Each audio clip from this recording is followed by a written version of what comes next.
In these times of uncertainty, it's all the more important that we keep collaborating, informing, and inspiring each other, so that we can be smarter and better tomorrow. Welcome to the Pakhuis de Zwijger LIVECAST.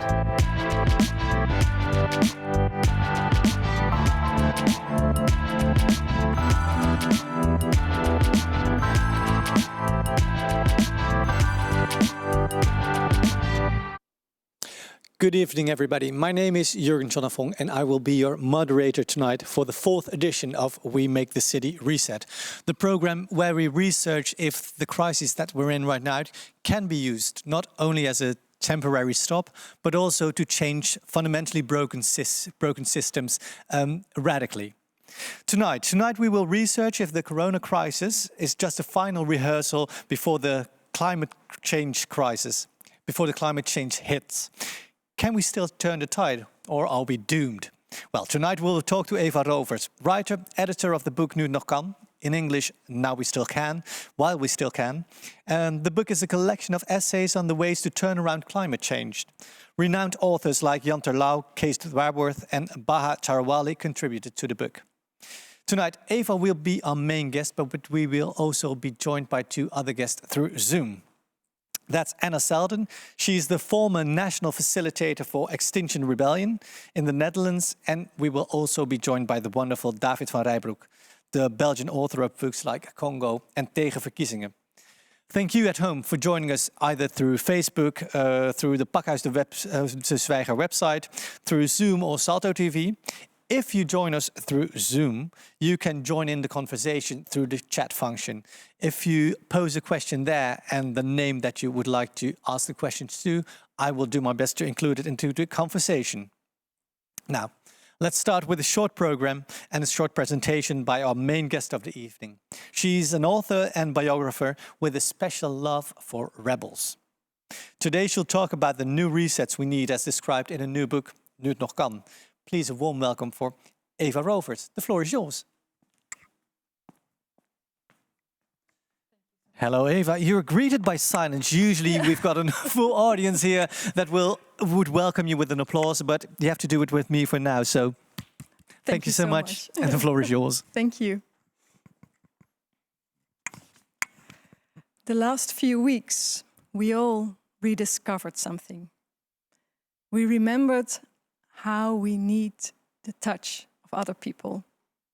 How much more fun it is to talk to our friends in person than through a screen.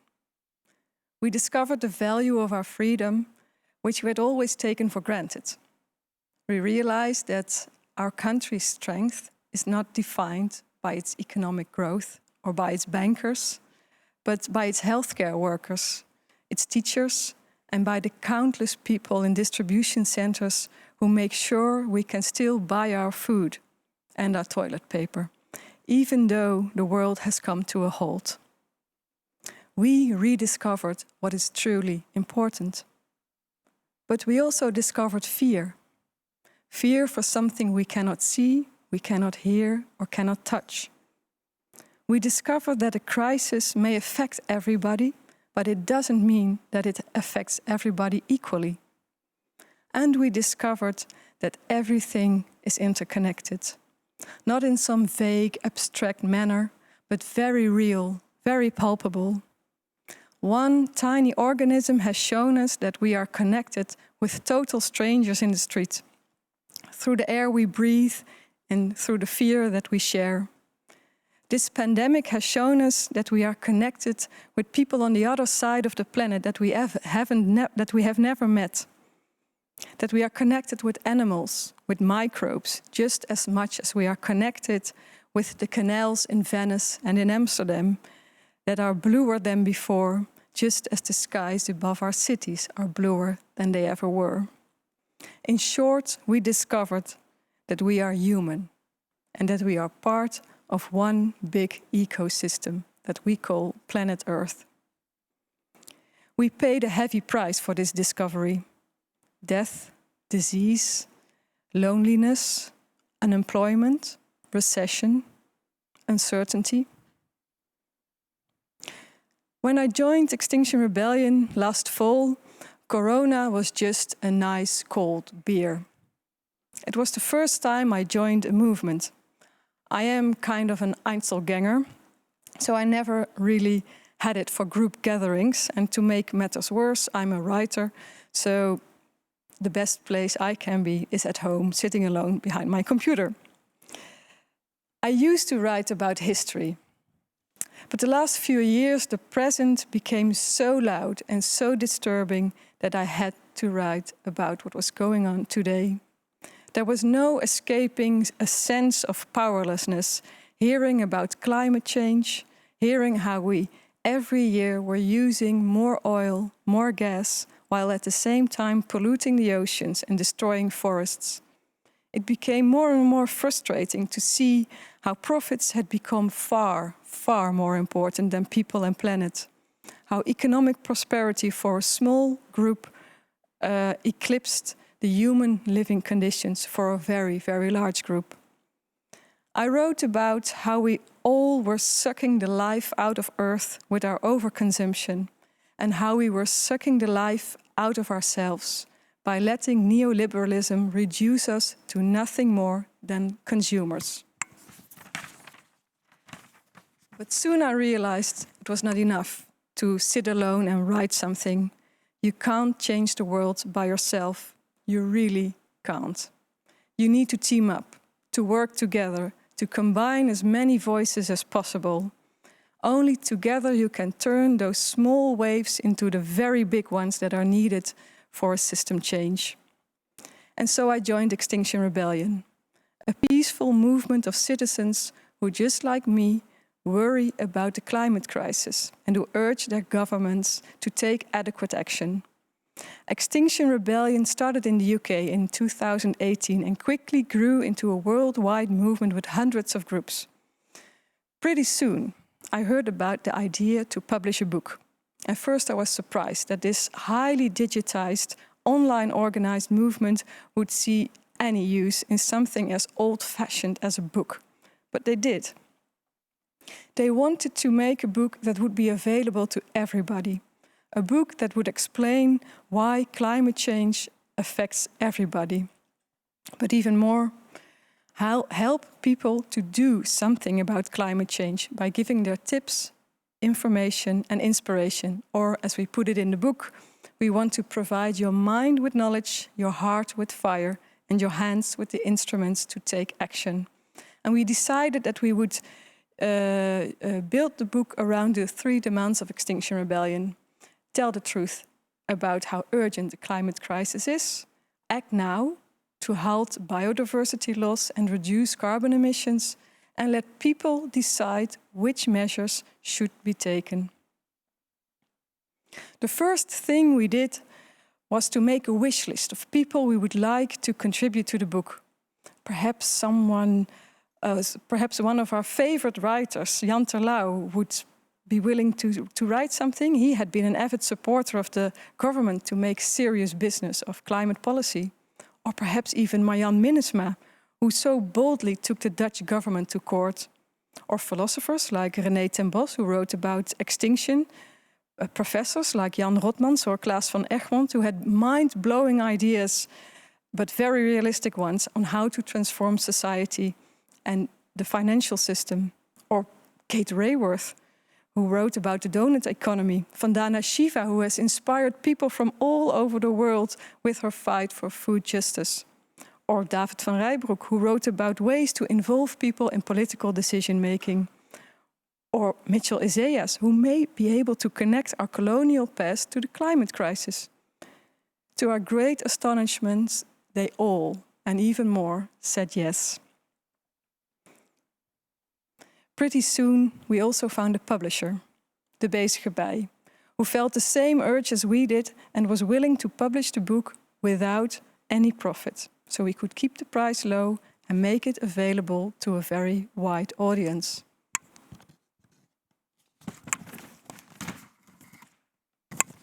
And we did. And here it is. Nu het nog kan, while we still can. The manuscript was ready by the end of February. The book went to the printer and then Corona hit. No longer it was a beer, it was a virus. When I received the book from the printer, I hardly dared to open it. Would it have lost its message, its urgency, its relevance? I started reading it. Page after page, chapter after chapter, I discovered the book had become even more relevant, even more urgent. The corona crisis is a minor rehearsal for what is to come. The first part of the book is about truth-telling. It's derived from the first demand to our government. Declare a climate emergency and work with other institutions to communicate the urgency of systemic change. This is, for instance, underlined by the former Chief of Defense, Tom Middendorp, who writes in his essay how he first discovered the far-reaching effects of climate change, not for the future, but for the here and now. Solving the root problem, climate change, is a matter of war and peace. Just like corona, it shows how the whole world is connected.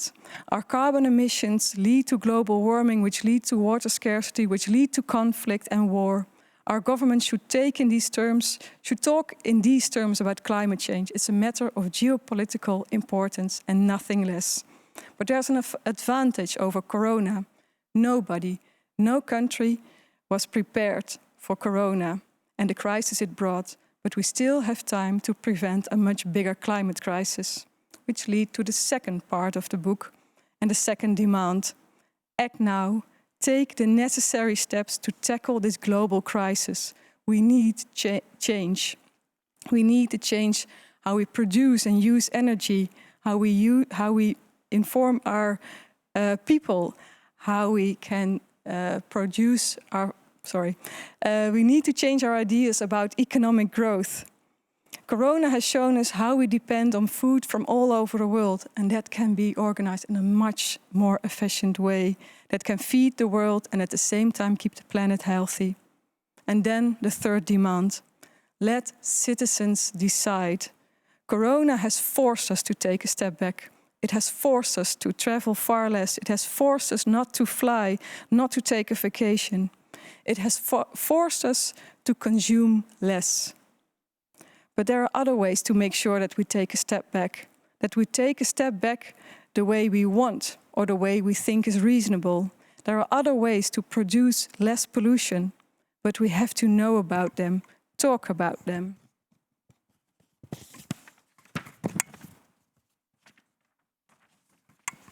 We just forgot how.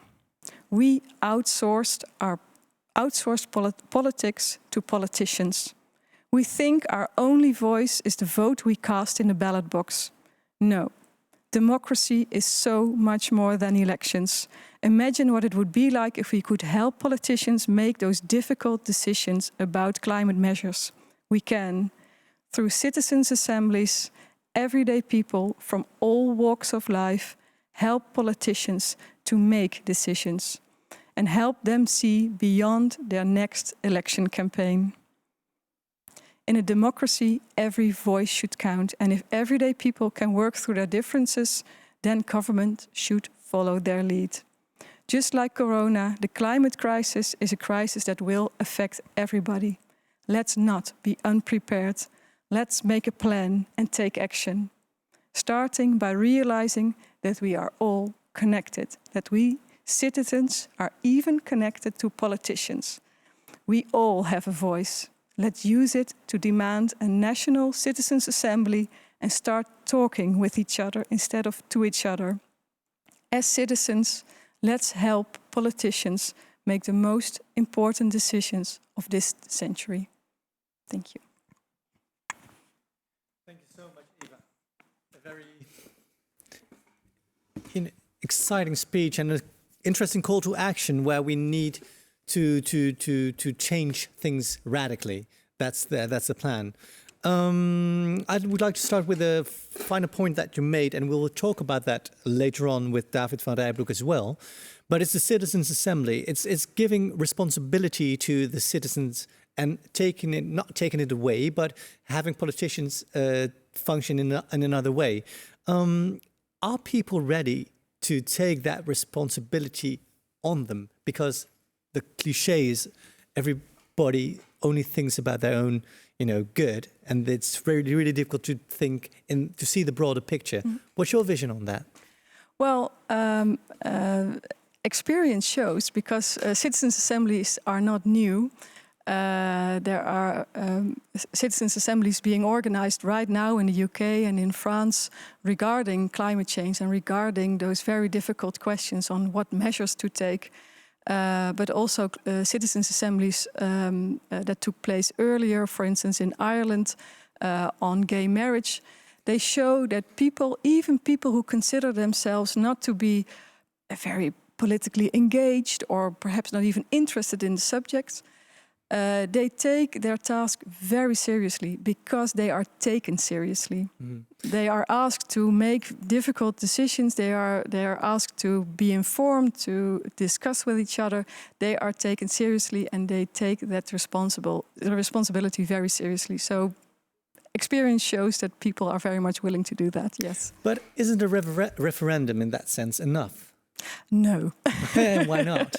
Well, a referendum is often, it works very polarizing, because a very complex question is reduced to a simple yes or no question, to a closed question. And that makes it seem as if this very complex situation has only two sides, which it usually has not. It usually has more sides to it. So that's one downside of referendums. But also, people are usually not as informed as when they're taking part in a citizens' assembly, where information gathering is one of the most important aspects, also taking into account different perspectives. So not just the information you want to receive, but also perhaps information that doesn't really align to your own ideology or your own political preferences. Thank you. We'll talk about that a little bit later with David as well. Like you said, there's a wide array of impressive authors that contributed to the book. I'm very curious to know what statement that one of the authors made surprised you the most. Ooh, wow. That's difficult, because they were all, a lot of them really opened my eyes to several aspects of climate change. But I think the way, what I thought was a very interesting subject was the need for law on ecocide. And I thought ecocide is a very powerful term, something that sounds like genocide. It's also related to it, and it means the willful destruction of nature. And there is no law against that. And it really surprised me that it's not forbidden to willfully destroy large parts of nature. It's just not illegal. So it really opened my eyes to the fact how necessary it is to make a law against ecocide. We're in the middle of the corona crisis at the moment, which forces us to adapt our behavior. You had some examples of that as well. I think that people accept it because they have the feeling that it's temporary. In order to prevent climate change, it should be more fundamental and not temporary at all. Are you willing to? Do you think people are willing to take those so-called sacrifices in account by changing their own behaviors, changing their own privileges in order to save nature? Are the people willing to do that?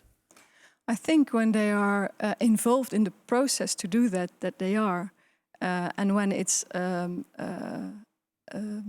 not a sudden process as it was now very abrupt. So people were not prepared. They were mentally not prepared. There was no way to know what was coming, and people were just very scared. And I think fear is not a very good reason to stop doing things. And I think if you really involve people in the decision making, and when people really realize why something is necessary, and when they can also decide on the measures that need to be taken, then it's a completely different scenario. Right, and that's involving people to make them understand why those changes are necessary. Not only understand, but also really actively involve them in the decision making. Right. So they are part of the decision. When you choose, for something yourself, it's a completely different situation than when something is just forced upon you. Right. You collaborated, like you said, with Extinction Rebellion. You got to know them as well. But why was there... Part of them. Yeah, you're part of them, of course. But why was it important to have them involved in the book as well? Well, it was their idea. It was not my idea. So it was their idea to make a book. And I also must stress that there were 32 contributors. Half of them were people from within Extinction Rebellion. So there are a lot of people from within the movement who also wrote very interesting, fascinating and insightful articles. And that was also very important that you could say the DNA of Extinction Rebellion is also in the book. We wanted to have a combination of views from within and from outside. Very good.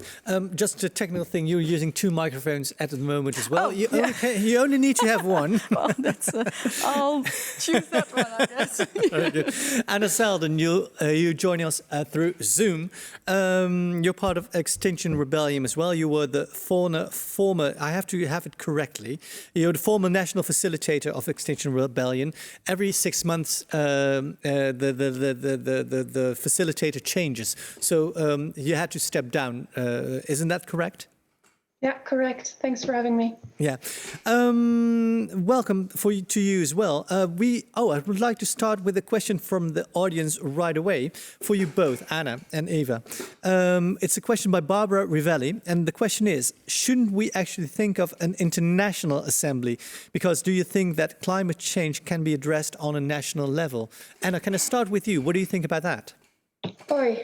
Okay, so I guess that I would be speaking on my own title when replying to that question, because Extinction Rebellion, while we definitely try to be a global movement, right, not national focused only, and we know that we need to do it all together, we, per branch, ask our own governments to get to action because we are the citizens of our governments. I am in favor, yes, of making it bigger, global. However, we count upon the fact that it's our government's duty to protect us. So that's also the narrative that we use to activate them to get to action. So the national part and to be a lobbyist for a national, local government is very important still. I'm sorry, I didn't get your question. Sorry. So to have influence on the national governments in order to let them change the rules and regulations in order to prevent the climate crisis is imminent and important as well. Yes, definitely. Right. What's happening at the moment to Extinction Rebellion during this corona crisis? There's a lot of things happening actually at the moment in Extinction Rebellion. We're not sitting still, especially because we think that the COVID-19 crisis currently is really showing the vulnerability of people around the globe. And we see that people right now are already unequally affected by what's going on. And we expect that we already see that this is the same thing as the consequences of climate change. So the things that are happening right now, for example, in the Netherlands, are actions in which we ask our governments to include citizens in the decision-making that's going on now around the bailouts for big companies. Mm-hmm. In general, we obviously would not want to have bailouts for polluting companies at all, but we realized that there was no possibility of avoiding it at all. So what we have now asked in a collaboration with the Goede Zaak, the good cause, is a petition in which we call upon the government to be strict about who they are giving support to, financial support, and that it needs to be that new rules have to be integrated into, rules about climate policy need to be integrated, connected to the support that the state is giving. Yeah. This is an example of what's happening now in the Netherlands. Globally, it's many different things are happening right now. I guess, for example, of what's happening now in Gambia, but also Kenya, and the third country I'm now forgetting is that the groups over there are focusing mostly on helping with spreading knowledge about the virus, also about climate crisis, but also about the virus and things that you can do to avoid contracting it. There's digital actions around the world, actually. So people in several countries are digitally asking their politicians to get into action to protect the people now, but also in the future. Because obviously we're very worried that this crisis now is halting a policy that really needs to be made as well to avoid further victims in the future. Right. And policies are changing everywhere now as well. The last time I interviewed Extinction Rebellion, there was a great focus on targeting Shell, the Shell oil company, in order to change their ways. Is that still a priority, or has that changed because of the crisis at the moment? I guess that Shell is still definitely seen as a priority, but not for us alone. There's a lot of movements already targeting Shell. We focus mainly on our government. So if we are doing an action against Shell, it's actually an action against our government that is not yet taking the appropriate steps to avoid or stop funding polluting organizations such as Shell, for instance, or KLM, Schiphol, who are getting funds more than just to make sure that that they can continue to employ their people. This is something that's very worrying. Yeah. Yeah. Anna, thank you for now. Please stay online because I would like to include you in the conversation a bit later as well. But I would like to change the perspective, have a change of perspective, which adds to the perspective you had here as well, Eva, because I would like to involve David Van Reybrouck in our conversation. He's also, of course, one of the contributors of the book, and he's, you could say, one of Belgium's most versatile authors, but he's also an archaeologist, a philosopher, a cultural historian, and an advocate of democratic renewal. Today we'll talk about climate citizens assemblies. So welcome to you, David. Thank you. Thank you. It's great to be with you. Thank you. It's so good of you to join us. We'd like to talk about climate citizens assemblies. What are they? Can you explain to us what their function is and how it works? Yeah, certainly. A climate citizens assembly is like a particular type of a citizens assembly, and a citizens assembly is a particular type of a parliament. It's a parliament in which people are not voted, but they have been drafted by lot. And the reason for this is as follows.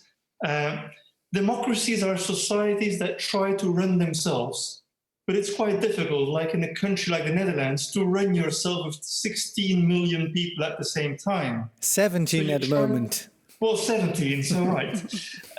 Makes it even more complicated. And so the question is, who are the people who are we going to empower to decide on our behalf? And for the past 200 years, we've been doing this with people that have been voted into power. They have been elected into power, and the system has worked quite well. But we now start to discover that it's perhaps not the only model, and that the current model can be enriched and improved and even made more powerful by using a second assembly, a second form of representation containing citizens that are not voted, that are drafted by lot. Actually, you should compare it with the way you make soup and you taste the soup. The elections are like using a fork and you fish out the carrots and the leek and the onions to see whether they are tender or not. But to taste the soup fully, you also need a spoon and get to the stock and see what sort of flavor is brewing there. And so using a fork and a spoon, using elections and lotteries are great ways of improving representative democracy. Right. So and it's an addition. It's not something that you replace it with. It's not that citizens' assemblies will replace politicians, or is it? Technically, it may be possible to run a democracy without elections. But for the time being, I don't think we should take that radical step. I think we should try to improve the system we currently have and make sure that party politics has a voice from outside, which is the voice from everyday citizens. But We do have leaders, yeah, but they're not always very good at leading, especially when it comes on policies that involve the long term. We have politicians that need to be elected and re-elected every 4, every 5 years. And the need for re-election weakens their long-term policy making. It weakens what they can do for the common good. And so to help them get across the hurdle of the next elections, citizens' assemblies are a great tool, basically to give them a long-term perspective. Because those citizens that serve in the citizens' assembly, they are not elected, and therefore their horizon is by definition larger than the horizon of those holding any political mandate. but So to it's a play great devil's way of advocate, but thank you for. But to play devil's advocate, what we do with politicians is we ask specialists in a certain field to develop policies for certain, certain areas. What you will get if you have citizens' assemblies drawn by luck. I don't know anything about, let's say, the medical field. Am I, through citizens' assemblies, assigned to judge the medical field or even climate? I know a little bit about climate, but I'm not an expert. How can I judge what's a good decision if I'm part of a citizens' assembly? Well, your trust in the overall competence of elected politicians is quite moving. You seem to think that they know all what there needs to be known about any given topic. This is not the case. Look at the corona crisis. Elected politicians had to call in a lot of virologists, epidemiologists to come and bring their expertise to the fore. So it is not the case that politicians know everything and that citizens know nothing. No. We all know a part of the puzzle. We all have a part of the puzzle. Yeah. And it's true for citizens drafted by law. In the first place, their reaction is very, "Ooh, but I'm not good at this. I'm useless. I'm not smart enough." And perhaps they don't have the same amount of academic degrees that most of elected politicians have these days, but they do have something that elected politicians do not have or have lost somewhere along the way, and it is freedom. They have freedom to make long-term decisions for the common good that are not conditioned by party politics, that are not conditioned by the need to win the next elections, that are not conditioned by the sort of political bickering that is part and parcel of the way we do democracy these days. So combining elected politicians with citizens drafted by law, again, is a great way of joining efforts. And what you see in all citizens' assemblies, these poor citizens are not left on their own. They are the ones who can call in, invite the experts they think they need to help them take certain decisions. And I think that is really important. Imagine the corona crisis would have been dealt with by citizens drafted by lot. They would do exactly the same thing as our current politicians have done. They would invite in the experts. You've got a great trust in citizens, which moves me as well. Because if I think of citizens, I think of the people that were, getting all kinds of toilet paper and ransacking the supermarkets as well. But I agree, that's my limited vision as well. Because Eva, I would like to go. Well, I understand, because neoliberalism has reduced citizens to consumers, and consumers are selfish. I mean, they are just there maximizing their personal private interests. What you see, on the other hand, and Holland is one of these countries without citizens' juries in court. Citizens' duty is a very common thing in Belgium. It's a common thing in France or in the United States, of course. And there you see that quite a number of democracies have entrusted their citizens with quite substantial powers. And I understand, especially in the Netherlands, given the rise of populism, there's among the elite to which people attending conferences at Pakhuis de Zwijger generally belong, there is an idea that citizens cannot be trusted. But this is I'm very sorry. This is a snobbish standpoint. This is an elitist standpoint. Go and sit down with any random sample of citizens, and you might be happily surprised that people can be quite reasonable.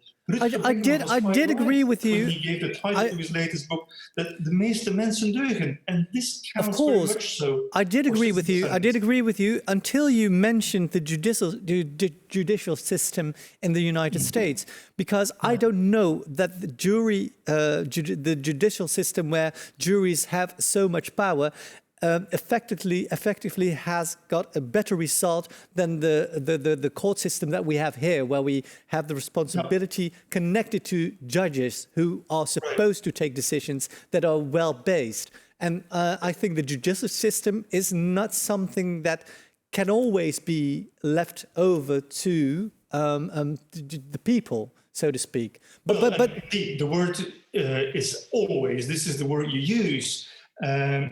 Belgium and America and France do not think that all trials should be dealt with by citizens. I mean, they have given certain parts of the law, certain parts of the justice system to citizens' assemblies, which are called juries. The thing is, I agree there's a discussion whether professional judges or lay judges are better or not. The problem is, if only our politicians would behave that our judges would do, there would not be such a problem, because judges can heavily rely on their personal competence and they have long-term credits to do whatever. Judges do not need to be re-elected. Mm-hmm. Therefore, they can serve the public good very often better.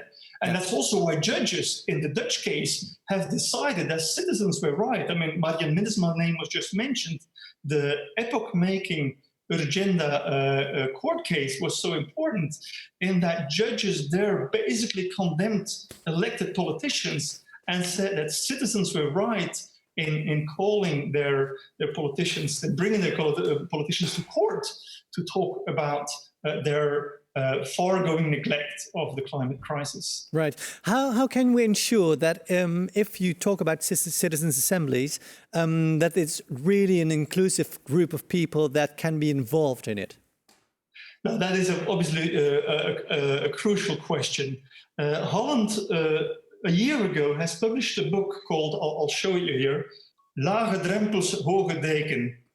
And this is the report of a parliamentary commission, the Staatscommissie Parlementair Stelsel, and it's already having a plea for including citizens' assemblies within Dutch lawmaking, which I think is an important step. And also there, the caveat was that if we do this, we have to make sure that people from all walks of life are included. And this is a legitimate worry. But rather than being afraid of doing things wrong, I think it would have been more interesting to look at what is already happening outside of the Netherlands. As we speak, there is a climate citizens assembly going on in France. Yeah. There's one going on in the UK with citizen panels that are highly diverse. I myself have been involved with setting up a permanent citizens assembly, which is even actually the first one on the planet now in the German-speaking part of Belgium, where now you have, next to the elected parliament, you have a permanent citizens' assembly, a burgerberaad, they call it the burgerraad and burgerversammlung. This is unique and it's a first. And there as well, it was crucial to make sure that everyone had a chance to be included. Mm-hmm. And in the bill that was unanimously voted in the German-speaking part of Belgium, this is the part sticking to Germany on the eastern border, there it was stipulated that the Burgerraad, which contains of 24 members, should be representative of the society at large in terms of age, gender, where people live, because it's have an urban part and a rural part, and also in terms of socioeconomic diversity. Now, if you include this from day one in the way you run your panel, it's a great idea. And now technically, how do you do this on a practical level? The German-speaking part of Belgium needed 24 people for their Burgerraad. And they send out 1,000 invitations, which is quite a lot, which is what you typically do. In a first round, you have a random sample of 1,000 addressees, which are asked, would you be interested to join in? I have to ask you to keep it a little bit compact because time is our biggest enemy at the moment. Okay, then I keep it very short. 1,000 letters, 115 people responded positively, and on the basis of that 115, they sampled a second sample to make sure that there was gender equality, social equality, age equality, etc., etc. So that was the instrument to make sure that the whole process was inclusive and representative and highly diverse. Right. And why do you think that climate and the climate crisis, imminent climate crisis, is the right topic to have a citizens' assembly connected to it? Because it's typically a topic that involves a long-term challenge. And our model of doing democracy with its 4 or 5 years interval is poorly equipped to deal with long-term challenges, and especially long-term challenges that may hurt citizens. That is the reason why politicians are afraid of taking strong measures. And so a citizens' assembly is particularly well suited to come up with long-term solutions that may even be drastic. Research has been done by a number of scholars with a random sample and trying to see whether citizens today would be willing to take measures that might be drastic for their own generation and that only will be positive in 2 generations to come. This is a thing that elected politicians do not dare to undertake. And that research convincingly showed that citizens drafted by lot were quite ready to sacrifice some of their luxury of today to make sure that in 40 years' time, people will see the benefits. So that proves to what extent they are a great tool to help our leaders to lead in the climate discussion. Great. Thank you for now. Like I said, time is our biggest enemy at the moment. So please stay with us because we've got a couple of movie clips that you selected, Eva, and you would like to show. The first one is a protest against windmills. Why did you brought this clip for us to see? Because one of the people in the clip, well, there's a community near Haarlem, and there were plans to build windmills or wind turbines. And people had protested against these turbines 5 years ago, and now there were new plans to build them anyway. And people are very angry because they really do not feel listened to. And they really don't understand why their community is still going forward with these plans. And what you especially see very well is that there's this sense of anger and powerlessness, frustration, because they show up, they have their signs and their banners, and they really have the idea that this is the only thing they can do. Let's have a look. Yeah. Dat de gedeputeerden nog geen helderheid wilden scheppen, leidde ook bij de oppositiepartijen tot veel irritatie. Die grotendeels zelfs boos opstapten toen er gestemd moest worden. Maar uiteindelijk gingen de demonstranten onverrichte zaken weer naar huis. We lopen nog steeds gevaar dat we die windturbines, en dan praat ik over industriële windturbines, vlak naast de woningen krijgen. Dus erg ongerust. Right. What is your reaction to this, David, to the video that we just saw? Because people were not involved in the decision making. They had the feeling that they was imposed upon them. Would a citizen assembly would that have made a difference? Because living next to a wind turbine is still very difficult, isn't it? Yeah, absolutely. But it's also clear that people are more living with the consequences of choices if they have been involved with the making of those choices. President Macron discovered himself at a very high price that imposing climate measures on the French nation without their consultation was giving rise to revolt and even a pre-revolutionary culture at the moment of the Gilets jaunes and the Yellow Jacket movement in France. And on the basis of that experience, he's been starting to organizing citizens' assemblies. And as we speak, a citizens' assembly on the climate is going on in France. It's been going on for 6 months. And there, the belief is that citizens will be much more better equipped and more willing to accept the consequences of drastic measures if they have been part and parcel of the decision-making process. Right. Eva, what is your vision on the French example? They're called La Convention Citoyenne pour le Climat, I believe. Does it function as you hoped it would? We don't know yet. I think the initiative in itself is very good, but the proof is in the pudding. So you really need to see what will be done with the recommendations put forward by the Citizens' Assembly. And that is always a very crucial part of it. You really don't want something like many of the information evenings everybody knows in their city, that you in a very that you can say what you want, or you can object to plans, but nothing is done to it. And the idea of a Citizens' Assembly is that things are actually being done with the recommendations, and that's something that has to be proven yet. Macron has said that he will take over the recommendations without any filter, but we have to see. I think that's something very important before organizing a Citizens' Assembly.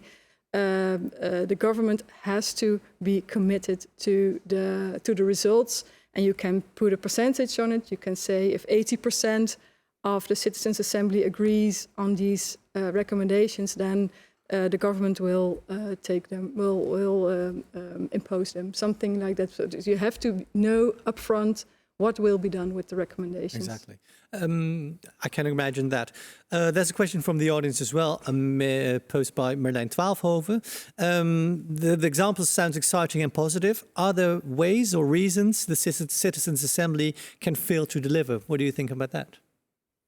I think if it's not well organized, then it can fail to deliver. Organization is, of course, key. Making sure that there is an independent organization that facilitates the Citizens' Assembly. And of course, what I just mentioned, it should be clear from the very start what will be done with the recommendations, so that it's not. There are examples from the past that that the end of a Citizens' Assembly, there is this beautiful plan, beautiful recommendations, and nothing is being done with it. So that's very, very important. There's another question, and I would like to involve Anna with this as well. Posed by Jake, isn't climate change too complex of a problem to solve through a Citizens' Assembly? It's clearly connected to so many other problems. How would you put boundaries to what this assembly should decide on? Anna, what do you think about that? Isn't it too big of a problem? Well, firstly, very interesting question, especially because indeed it is a result of a toxic system that has more than just one cause, right? It's a political crisis, it's a colonial crisis, it's a neoliberal crisis. So yes, there's a lot to unpack and address there. However, I think if you say that things are too complex to include citizens, then we really have to rethink the world that we are living in. I think that David and Eva already did a great way in very eloquently explaining what the power is of a Citizens' Assembly. And I think that if you would take out the people that are vulnerable or that might also face the negative effects of policy, then you are back at the beginning, and then you have the chance of failing policy. Am I still here? I think. Yes, you are. Yes, you are. Oh, and now you're not. You were. Yeah, now you're back. You're still here. Can you hear us? Yeah, I can hear you. Yeah. But things, you shouldn't underestimate it in that sense, and no problem is too big, especially if you don't involve the people that it concerns. Is that the right? Yes, and especially because it's such a complex issue, you have to include citizens, because it is in that sense also maybe too complex to just leave it to the politicians who are, as explained before, stuck in their positions, because there's a limit to the freedom that they have in what they can do. Am I still here? Yes, you are still here. And your point is very clear. Because of time, again, I would like to ask Eva if you would like to introduce the second video clip that you brought. Yeah. Thank you for now, Anna. I don't know which... That's the advantages of a lottery for government. For lottery. Yeah, well, that's one of the key questions, of course. For how do you select the people in the Citizens' Assembly? And there is this very interesting method called lottery. Let's see. Most of us believe that if you hold elections, you automatically get democracy. But is this true? History shows that elections do not always create democracies. They can even bring dictators to power. For 3,000 years, humans have been experimenting with democracy. But elections only entered the game some 200 years ago, with the American and French revolutions. So what was there before? The answer is surprising. Lottery, or sortition, to use the technical term. Here is what Aristotle had to say. The appointment of magistrates by lot is democratical, and the election of them oligarchical, or aristocratic. Of the 7,000 public functions in ancient Athens, only 100 were elected. All the rest were assigned by lot. Even if only 3 adult men could be drafted, the range of tasks given to them was impressive. The system was based on 3 principles. If you draft people by lot, you get everyday people in government. If you give them time and information, they find solutions that work. And if you do it often, more and more people get involved. This system worked. It increased public trust, it diminished corruption, and it fostered long-term thinking. Sortition was continued in many Renaissance states, ensuring centuries of peace and prosperity. It sounds like a very interesting example, but I have to note that the people that were drawn by the luck of the draw were male, were citizens, and there were no women involved, there were no servants involved, and no foreigners involved. Yeah. So it doesn't seem very fair if you see it from that context. That's the ancient version, eh? Right. So we can update lottery to make it truly, truly fair. And to include everybody, that's the whole idea of it. That you, for example, the Citizens' Assembly currently taking place in the UK, 30,000 households were selected by lot, and from those 30,000, 100 people were drawn. And the idea to go from 30,000 to 100 is to make sure that those 100 people really resemble the society. So by means of age, gender, geography, education, everything. So there may be a few rich people, but a lot of people with modest or average means. Some people with a university degree, a lot of people without a university degree with different skills. So you have this very good sample of society. And that's thanks to what they call stratification. So you pick by lot a lot of people, and then you make sure that the sample that you work with is a very fair resemblance of the society as a whole. Right. David, a question for you as well. Do you know any long-term examples where citizens' assemblies has functioned over a longer period of time in recent history, so not ancient history? What we see over the past 20, 30 years are governments trying to organize citizens' assemblies on one topic or one particular field. And so by definition, they have been limited in time, ranging from a few weekends to a few months, up to 12 or 13 months in Ireland. I think that's the longest running session.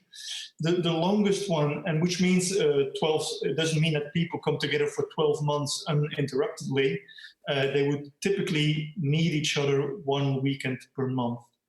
The thing that started in German-speaking Belgium will be the longest-running citizens' assembly, but they only started last September, and now they're stuck with Corona. But this will become an organism, an institution that will be running for several decades, at least. Right. You talked about tackling Corona as well. There was a question from the audience, from Pepijn Kennis. How could a citizens' assembly tackle something like the Corona crisis, which needs directly policy instead of a long-term reflection? How do you think that they would go about it? Eva and David, let's start with David. I'm not sure I would use a citizens' assembly for the rapid response that you need at the beginning of a pandemic. because there it's essential that decisions are taken quickly. In Belgium, I think the pain Kennis is Belgian as well. In Belgium, even the regular parliament was shortly put aside to make sure that a minority government, just a small group of ministers with a number of experts, could go on and get things done very quickly. So for short-term measures, I'm not quite sure whether this needs to be done. For long-term measures, and I think this corona crisis, it's an incredible occasion this is dress rehearsal for the climate crisis, let's be fair. And we're learning a lot here. The French Climate Citizens Assembly that was supposed to finish in the month of April, and it will now finish in the month of June, in full corona crisis, they've continued meeting each other, but then online rather than in Paris. And they say, like, we cannot miss this train because the government is now going to give so much money to companies to avoid bankruptcy that we should make clear that our recommendation is not to give money to those companies that are not investing in social sustainability and ecological sustainability, and climate justice should not get that money. So there you have a clear example of a citizens' assembly using the corona crisis for not the immediate measures, but on the measures on the midterm and the long term. And I think that is exactly the place where you should use and meet them. Thank you, David. Eva, what's your vision on that? Well, the whole idea of a citizens' assembly is that you take the long term into account. So I absolutely agree with David that you can't use a citizens' assembly for an acute crisis, but of course you can use it very well to think what to do after the crisis. Yeah. One of the strengths of a citizens' assembly is that people get the time to be informed. So it's the whole idea that you have several weekends during a course of a half a year, for example, to really dive into a subject that makes it so very powerful. And that's also one of the subjects you brought up earlier. I'm afraid we don't have time for the final clip, but that was a clip of people taking part in the Citizens' Assembly in Ireland, and a person who said, I didn't know anything. This was a assembly about gay marriage. I didn't know anything about it. Was not my cup of tea. And he said, we are now the most well-informed people about this subject just because we had the time and the experts and everybody informing us for a whole stretch of time. Yeah. So it really helps people to get informed, to take the time to discuss and to do everything that is necessary to make those long-term plans and to be very well informed about it. But that asks for a change of attitude for citizens as well. We, in a way, have been trained in order to sit back and wait what government decides. We elect government and then we let them decide. And what you say is that citizens' assemblies ask for a bigger involvement of citizens, of myself as well, in order to be informed about decision making, but also in order to sacrifice my own privileges if it's better for the greater good. And I think that change of attitude is something that will take time as well, doesn't it? Well, you'd be surprised if you see what is being done in citizens' assemblies around the world. Time and again, you see that people are very well capable of thinking beyond their own direct needs. They are very well capable of thinking for the greater good and for the community as a whole, especially because they are given that responsibility. They do not take it lightly. So you'd be surprised. It's a good way to restore your faith in humanity, I think. I think you're completely right. Unfortunately, time at this moment is up. We've touched on a lot of subjects concerning this topic, and I hope you will be back here in order to tell us a little bit more about the citizen assemblies and how we can change things around. And the same invitation stands for Eva, you of course, for Anna Salden and for David Van Reybrouck as well. Thank you so much for joining us at the moment, and I hope to talk to you later again in more detail to see how this works. Thank you for now. And now with this conversation, we've come to the end of the 4th edition of We Make the City Reset, a way of rethinking the future. If you would like to see more of these programs, please go to our page if you would like to contribute. You can always go to the website www.dezwijger.nl/pay, and there you can leave a contribution that will benefit our programs directly in these strange times. And of course, on our website, you will see as well what our agenda is, because our livecasts will continue for the next couple of weeks. And we hope to see you again at those livecasts. Thank you so much for now, and hope to see you again soon. Thank you. Thank you.